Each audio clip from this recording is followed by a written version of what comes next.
মাঝে একদিন ছেলেকে ঘি আলু সিদ্ধ ভাত খাইয়েছিলাম, তারপর থেকে ছেলে বলে মামা রোজ আমি ঘি আলু সিদ্ধ ভাত খাবো। অনেকগুলো পটল ভাজা করেছি, আর এখন করছি বাটা মাছ দিয়ে চিচিঙ্গা, আলু আর কাঁঠালের দানা দিয়ে হালকা পাতলা একটা ঝোল। আর করব শঙ্কর মাছ দিয়ে আলু দিয়ে মাখা মাখা ঝাল ঝাল তরকারি। মাছ ভাজতে ভাজতে ছেলের বাংলা খাতা লিখে রাখছি, যাতে স্কুল থেকে এসেই ও বাংলাটা কমপ্লিট করতে পারে। মাসে মাসে পরীক্ষার কারণে ছেলের থেকে আমার বেশি চাপটা বেড়ে গেছে। এত কিছু রান্না করার পরেও গরম ভাতে পটল ভাজা দিয়ে ভাত মাখিয়ে খেলাম, কি দারুণ লাগলো।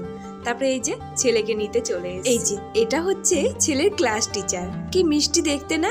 বাড়িতে এসে দেখি দিদি স্নান করছে আর পুচকু বাবা এখানে শুয়ে শুয়ে কান্না করছে। আর এই যে আমার বর চলে এসছে, বরকে খেতে দিলাম। আর এখন বিকাল 5টা বেজে গেছে। শাশুড়িমা পাঠিয়েছে দুধ, আম, কাঁঠাল। খাওয়া দাওয়া করে এদিকে বাবা আর ছেলে ঘুমাচ্ছে। তারপর রাত্রেবেলা দিলাম ডিমের ভুজিয়া আর রুটি।